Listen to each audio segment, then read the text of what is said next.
Oke teman-teman, Assalamualaikum warahmatullahi wabarakatuh. Bismillahirrahmanirrahim. Berjumpa kembali bersama saya Irfan Bahari di channel YouTube Tukang Solder Amatiran. Oke, di video kali ini kita akan kembali sharing ya seperti biasa. Dan saya harapkan untuk teman-teman di sini aktif di kolom komentar seperti biasa kembali. Dan insya Allah saya akan jawab semua pertanyaan yang diajukan di kolom komentar ya teman-teman.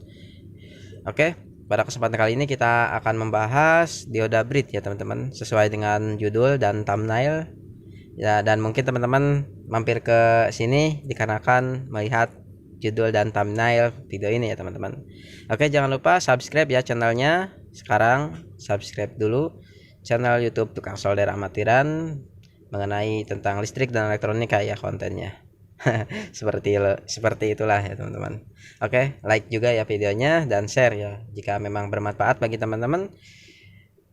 Mungkin teman-teman bisa share agar orang lain pun bisa mendapatkan ilmu yang insya Allah sedikit pun tapi bermanfaat ya. Oke teman-teman, langsung saja kita akan membahas yaitu dioda Brid ya, dioda Brid atau di sini di Indonesia ya maksudnya familiar dengan nama kiprok ya. Ini kiprok ya teman-teman. Dioda Brid ya, dioda penyiarah. Sama ya seperti dioda. Ini dioda sisir. Nah, dan ini dan sebagainya teman-teman. Oke. Nanti ini kita jelaskan seperti ini ya cara merangkainya. Lalu kita bahas atau ulas kembali ya mengenai dioda ya. Oke. Di sini ada dioda biasa ya teman-teman. Jadi semuanya dioda Brid itu memang awalnya itu dioda biasa seperti ini, jadi makanya kita bisa rangkai seperti ini ya. Tapi dioda biasa yang nanti dirangkai 4 buah ya teman-teman. Jadi bukan 2 buah ataupun bukan 3 buah ya. Jadi hanya 4 buah seperti ini, nanti berbentuk packaging seperti ini ya teman-teman. Oke, dioda memiliki 2 kaki ya seperti ini. Dan di salah satu kakinya itu ada tanda ya, tandanya itu putih ya seperti ini, garis putih. Jadi yang sebelah sininya mah hitam, yang sebelah sininya putih ya, sama yang ini juga. Nah seperti itu. Lalu yang kecil-kecil di sini juga sama, ada yang putihnya, ada yang putihnya. Kaki yang putih itu menandakan bahwa kaki yang sebelah sininya yaitu katoda ya teman-teman, atau negatif ya. Jadi di sini ada, nah sepertinya mungkin fokus ya. Nah ini kaki anoda, lalu di sini kaki katoda ya teman-teman. Tapi bukan berarti nanti ketika kita tes ini muncul ya tegangannya itu negatif, bukan. Tapi tetap dari sini nanti keluaran ke sininya pasti positif ya teman-teman. Jadi untuk pemasangan dioda itu harus diseri ya teman-teman dengan arus AC atau arus bolak-balik. Jadi ketika arus bolak-balik masuk dari sini, ketika dia arus bolak-balik kan dari anoda menuju katoda ya. Setelah masuk ke sini ke dioda, maka dia akan terblok. Kalau pertama dari sini dia masih bisa bolak-balik ya teman-teman, masih bisa bolak-balik seperti ini. Ini coret-coret. Tapi kalau setelah keluar dari dioda, maka dia akan tetap ke sana ya arusnya. Dia tidak bisa mengalir ke sini. Begitupun dioda ya, kalau dikasih di sini tegangan ya, dia tidak akan keluar dari sini ya tegangannya. Tapi kalau di sini diberi tegangan, maka dia akan keluar dari kutub katoda ini ya. Itu pasti keluarannya itu positif ya. Jadi jangan salah ya teman-teman, kalau ketika kita memahami sebuah dioda itu kaki negatif ini bukan berarti keluarannya itu negatif ya, tapi keluarannya tetap positif ya, dikarenakan ini di seri ya teman-teman cara pemasangannya. Oke, semoga ini ya, semoga paham ya sedikit. Semoga jelas. Oke, kita langsung saja ya ke jenis-jenis di sini. Ini singkirkan dulu. Ya, di sini teman-teman mungkin sudah familiar ya teman-teman di sini. Oh ya, satu lagi ini ketinggalan kecil. Teman-teman di sini mungkin sudah tahu ya di sini apa? Ini dioda ya, dioda Brid ya, Brid rectifier, penyiarah mode jembatan. Tapi sering disebut kiprok ya teman-teman. Kalau di Indonesia, kalau teman-teman di sini ini tergantung ampere ya ukurannya, tergantung besar ukuran dioda itu tergantung ampere. semakin besar ampernya, maksudnya semakin dia bisa dilewati ampere yang lebih besar, maka diodanya pun akan sebandingnya dengan besaran ampernya. Ini teman-teman sering sebutnya dioda sisir ya teman-teman. Ini sama ya seperti ini. Ini juga dioda bridge ya teman-teman, dioda bridge ya, dioda jembatan. Ini juga sama ya, ini bulat ya, dioda kiprok tapi bulat. Mungkin teman-teman tahu namanya, kalau saya tidak tahu ya nama sebutannya gitu, sebutan kalau kita beli ya seperti ini. Dioda apa? Mungkin teman-teman bisa tulis di kolom komentar nama dioda yang bulat ini apa, dioda bridge yang bulat lah gitu. Kalau ini kan sisir ya teman-teman, sering sebutnya ini dioda kiprok. Lalu satu lagi ya, ini dioda SMD ya teman-teman, semoga fokus. Nah ini fokus SMD. Di sini ada kutub kelihatan ya, kalau lebih dekat ada kutub positif negatif ya sebelahnya. Lalu sebelahnya pasti AC ya teman-teman. Ini kita fokuskan dulu, mungkin bisa dilihat. Nah tidak ya, ini saya menggunakan handphone seperti biasa. Pokoknya di sini ada tulisannya ya, di salah satu kakinya, di salah satu kaki ini. Nah di sini ada positif ada negatif ya. Lalu di kaki kedua ini adalah arus input ya, dari outputan trapo atau outputan listrik ya teman-teman, AC ya. Kalau ini nanti keluarannya DC ya. Oke, sebelum kita mengetahui cara pengecekannya seperti apa, oh ya ini belum saya jelaskan ya, ini hanya sebagai visualisasinya saja ya. Jadi ketika dioda dirangkai menjadi dioda bridge ya, 4 buah, terdiri dari 4 buah dioda ya seperti ini, dengan spesifikasi di sini D1, D2, D3, D4 ya teman-teman, dengan arahnya seperti ini ya. Di sini disatukan ya katoda di dioda 1 dan dioda 2. Lalu ini adalah outputannya teman-teman, outputan dioda. Bukan berarti di sini negatif ya outputannya, tapi di sini positif ya teman-teman. Sedangkan kebalikannya ini adalah negatif ya malah teman-teman, yang tidak ada tanda katodanya ya. Jadi sini anoda dia keluarnya negatif, ini katoda tapi keluarnya dia positif ya teman-teman. Jadi kan anoda katoda itu anoda positif, tapi katoda itu negatif. Tapi kalau di dioda seperti ini, ketika kita cek keluarannya itu ini adalah positif ya teman-teman, dan ini negatif kebalikannya. Lalu di sini dipasang AC ya, bolak-balik, jadi bisa dibolak-balik mau di sini mau di sini ya. Dua, mau pasang di sini, mau netral di sini, atau netral di sini pasang di sini, atau mungkin teman-teman kalau di trapo 0 ya, 0 sama 18 atau 0 sama 12 ya, 12 AC volt seperti itu teman-teman. Oke, lanjut ke ini ya, ke rangkaian seperti ini ya. Nah kita akan kembali belajar ya ini. Oke, di sini mungkin teman-teman juga sudah tahu ya bagaimana cara kerja dioda bridge ya. Jadi untuk untuk penyearah gelombang penuh ya teman-teman. Jadi prinsip kerjanya itu bergantian teman-teman. Untuk dioda yang sebelah sini contohnya kita gunakan yang ini aja ya teman-teman, sama. Nah ini arahnya seperti ini ya, seperti yang ini nih. Untuk garisnya ini, nah ini untuk garisnya itu adalah katoda ya, yang putihnya ini garis-garis yang ini. Sedangkan di sini arah panah ya, itu berarti menunjukkan arah arus ya teman-teman. Ini segitiga yang runcingnya ke sana berarti itu menunjukkan arah arusnya ya. Jadi disebut penyarah ya. Oke teman-teman, perlu diketahui dioda itu hanya mengalirkan arus searah ya teman-teman, arus maju ya. Kalau arus mundur ya dia tidak bisa ya, terblok ya arusnya. Oke, kenapa saya sebut bergantian ya? Bergantian di sini D1 dan D3 bekerja, lalu D4 dan D2 dia tidak bekerja ya, dikarenakan untuk siklus tegangan AC itu ya, dia bolak-balik pada frekuensi 50 Hz ya. Maksud 50 Hz itu dia bolak-balik 0 dan 220 itu selama 1 menit 1 detik itu ada 50 kali bolak-balik. Jadi kita tidak tahu ya kapan bolak-baliknya, tapi analoginya seperti itu ya. Contohnya di sini ya teman-teman. Di sini kita contohkan 220 volt ya. Mungkin kalau dari output trapo keluarannya itu ada 12, ada 18, ada 32 ataupun sejenis ya teman-teman. Tapi kita analogikan 220 agar mungkin teman-teman lebih enak ya membacanya. Dan di sini 0 ya teman-teman. Ketika fungsi seperti ini, maka hanya dioda D1 D3 ya. Pada saat fungsi seperti ini dia 220 mengalir ya, mengalir masih arus AC ya, dan nanti dia bisa berubah loh jadi 0, dan ini di 220, makanya disebut arus bolak-balik ya kalau di AC. Ketika diarahkan dia masuk ke dioda ya ke sini, maka dia mengalir ke sini arusnya, lalu ke positif ya teman-teman, ke sini output. Jadi D1 ini berfungsi ya teman-teman ke sini. Lalu contohnya di sini ada resistor atau ada beban ya, beban atau sebuah alat elektronika yang diberi tegangan DC. Lalu dia arus akan mengalir ke sini, masuk ya ke min. Lalu dia mengalir lagi ke sini ya, mengikuti arah ini. Lalu dia ke D3 ya teman-teman. Setelah D3 dia masuk ke sini, lalu ke 0.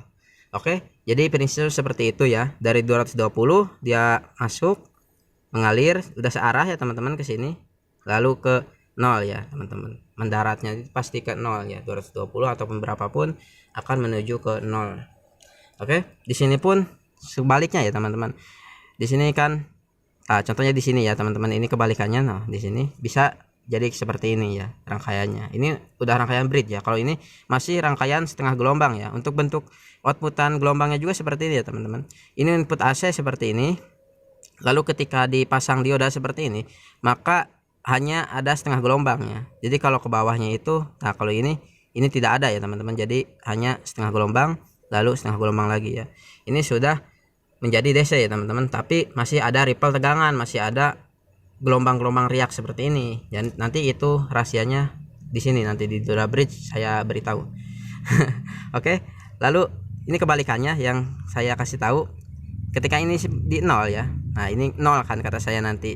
Kalau maksudnya bisa bolak-balik ya selama 50 Hz itu, berarti di sini 220 ya teman-teman. Oh maaf, ini saya ngomongnya agak terbata-bata. Malum ini mau sahur ya bentar lagi. Oke, 220 seperti biasa mengalir ke sini ya. Semoga jelas ya teman-teman. Nah, ke D2. Nah, tadi kan belum ada D2, D2 nya di sini ya. Lalu dia mengalir ke sini ya. Sama, masih satu arah ke beban kembali ya, ini anggap beban. Nah, dia mengalir ke sini ya, sama ya, mengalir satu arah ke sini ya, ke negatif. Ini pun positif ke negatif ya teman-teman. Nah, jadi ini sudah disebut searah ya teman-teman, walaupun ini bolak-balik di beda-beda ini juga ya. Lalu ke sini, nah pasti masuk ke sini ya, lalu ke atas arah arusnya, nah panahnya ke sini, lalu dia kembali ke 0 juga ya teman-teman, ke sini juga ya. Jadi untuk AC itu nanti bolak-balik, dia bisa 220, bisa jadi 0, ini bisa jadi 0, bisa jadi 220 ya. Oke, seperti itu. Lalu gelombangnya seperti ini ya, dia bergantian ya. Yang tadi yang gelombangnya di sini, sekarang di sini kosong ya, nggak ada setengah gelombang. Lalu gelombangnya ada di sini ya. Jadi dia bolak-balik ya. Yang ini yang bawah hilang semua ya. Yang ini yang bawah hilang, dua, cuma ada atasnya doang. Ini juga sama ya untuk output DC-nya. Oke, di sini. Nah, ini dioda yang kita sebutkan ya. Nah, bentuknya seperti ini ya teman-teman, dioda bridge ya, atau yang tadi kita tulis di sini. Kenapa dia sering digunakan ya untuk penyearah tipe bridge ini, banyak sering digunakan dikarenakan dia lebih rapat ya teman-teman outputannya. Jadi kalau ini kan masih setengah gelombang ya, masih gak ada, tapi ini gelombang yang satunya lagi jadi digabung ya teman-teman. Jadi bukan di bawah tapi di atas ya, dikarenakan ini pun sama ya, output ke sini nanti sering bergantian seperti ini ya. Makanya input AC seperti ini ya, seperti gelombang sinus seperti ini. Lalu dia akan setengah gelombang seperti ini, tapi dia lebih rapat teman-teman kalau dioda bridge. Jadi lebih enak pada saat, maksudnya jadi dia lebih cepat ya untuk diratakan ya. Ini kita kasih kapasitor ya, elko. Contohnya kita kasih 1000 mikrofarad ya teman-teman. Nah, kalau kita kasih 1000 mikrofarad, maka tegangan outputnya itu ketika dia ripple-nya gerak ke sini, maka dia akan rata teman-teman seperti ini nih. Nah, akan rata seperti itu teman-teman. Jadi riaknya itu sepertinya gelombangnya tidak ada ya teman-teman. Kalau dikasih 1000, tapi kalau kasih 1 mikrofarad, dia kemungkinan masih ada tegangan seperti ini, tapi sebelum ke bawah, sebelum ke 0, dia kembali ke atas lagi. Jadi masih ada riak atau ripple tegangannya teman-teman. Jadi di sini kuncinya untuk meratakan sebuah arus yaitu menggunakan elko ya, kapasitor elektrolit ya. Yang minimal ya 1000 mikrofarad ya, lebih bagus ya, lebih rata teman-teman. Oke, seperti itu penjelasan cara kerja dioda bridge yang saling bergantian antara D1 D3 ya dan D4 D2 ya, seperti itu. Dengan outputan nanti riaknya itu, maksudnya outputan keluarnya itu lebih banyak ya teman-teman. Jadi dia lebih cepat untuk meratakannya gitu, maksudnya seperti itu mungkin. Oke, nanti teman-teman jika kurang jelas bisa tulis bukan bisa tulis di kolom komentar di video ini. Jangan lupa ya subscribe channel ini agar teman-teman bisa mendapatkan informasi kembali, sharing mengenai komponen lain ataupun listrik dan elektronika ya teman-teman. Oke, kali ini kita akan mengetesnya menggunakan ini ya, multitester. Sebelumnya saya jeda dulu videonya untuk mempersiapkan kameranya ya, holder. Oke teman-teman, saya sudah siapkan ya di sini satu buah multitester, dan di sini ada ini ya, capit buaya ya. Probe-nya saya ganti dengan capit buaya agar lebih mudah nanti saat pengetesannya. Oke, untuk pengukurannya kita arahkan ya selektor ke mode dioda ya teman-teman. Jelas ya, mode dioda di sini ya. Pasti setiap komponen maksudnya setiap multitester digital pasti ada mode diodanya ya, kontinuitas. Kalau menggunakan analog kita ukur ke kali 10 ya teman-teman, atau kali 1 sampai 10 ya, mode resistor ya teman-teman. Oke, ini kurang ini ya, masih agak gimana ya nanti saya, nah biar enak lihatnya. Nah oke, kita contohkan dulu, analogikan seperti ini ya dioda bridge-nya, rangkaiannya sebelum mengetes kaki-kaki di sini. Jadi gini teman-teman, untuk dioda seperti dioda bridge ya, seperti tadi ya yang saya kasih tahu bahwa kaki yang negatif ini ya, maksudnya kaki yang katoda ini ya, yang putih itu outputnya pasti positif ya teman-teman. Yang berarti kita harus tes keluarannya itu kalau mode dioda mengalir ke negatif ya. Ini kalau positif, kalau mau ke negatifin berarti dia akan mengalir ya teman-teman ya. Kalau dikasih positif dia tidak akan mengalir ya, tidak akan masuk ke probe ini ya untuk arusnya. Jadi ini outputannya positif, tapi ketika kita cek menggunakan mode dioda ya, maka arus akan mengalir ke probe hitam ya. Arus positifnya ke sini baru nanti terbaca di sana. Tapi ini kalau menggunakan multitester yang digital ya. Kalau menggunakan multitester analog malah kebalikannya. Dikarenakan output dari probe merah ini kalau di digital itu positif, dan output di sini kalau di analog nah itu positifnya di warna hitam ya teman-teman. Jadi hati-hati untuk pengecekannya, jangan sampai terbalik untuk analog dan digital ya. Ini multitester digital, kalau analog yang jarum itu kebalik ya untuk ininya ya, pengecekannya. Kita cek seperti ini ya teman-teman. Nah ini udah dijepitkan ke bawah, jepitkan, maka harus ada angka ya teman-teman, harus ada angka yang bergerak ya. Contohnya seperti ini ya, dari tadi yang dari 1 ya kita bergerak, berarti ini sudah kita ketahui bahwa dioda ini hampir bagus ya. Maksudnya hampir bagus itu kita belum tahu ya untuk yang mana yang rusak ataupun mana yang ini sudah sempurna mengalir atau tidak. Jadi dari sini, dari merah kita mengalir ke bawah ya, lalu ke sini. Jadi dia terhubung ya, tidak putus ya diodanya, tidak jebol. Tapi yang atas ini mengalir atau tidak ya, atau yang bawah yang tidak mengalir. Nah ini kita ceknya harus perlu beberapa kali ya. Maksudnya kita harus cek seperti ini. Kita coba di sini ya ceknya. Nah atau seperti ini dulu ya, ini pasang di negatif. Nah kita cek yang ini dulu ya teman, yang D2 ya, D2 kita cek. Nah seperti ini kita ceknya. Nah seperti ini lalu kita pasang. Nah ini harus ada ya teman-teman, harus ada pergerakan ya, seperti ini harus ada angka muncul ya. Jadi ini tercek bagus, lalu kita kembali ke atas. Nah ke yang ini, ke yang outputan AC-nya, maksudnya inputan AC-nya nanti. Nah ini pun kita cek bagus ya. Nah ini baru 2 dioda yang kita ketahui, sedangkan yang ini belum tentu ya, belum tentu bagus atau tidak, dikarenakan takutnya salah satu diodanya rusak gitu. Makanya kita cek seperti ini. Nah lalu kita tempelkan kembali yang merah ke probe ini ya, lalu yang ini gantian kita pasang ke sini. Nah harus ada pergerakan lagi teman-teman.